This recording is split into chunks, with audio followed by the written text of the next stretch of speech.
Missouri advocates are pleading with Governor Mike Parson to stay an execution scheduled for 2 months from today.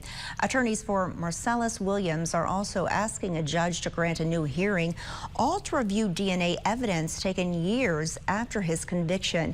He was sentenced to death in the 1998 murder of a local newspaper reporter in a St. Louis suburb. His lawyers say that more recent DNA evidence should absolve him after more than 25 years. Death penalty opponents point to this as an example of why capital punishment is so harmful and dangerous.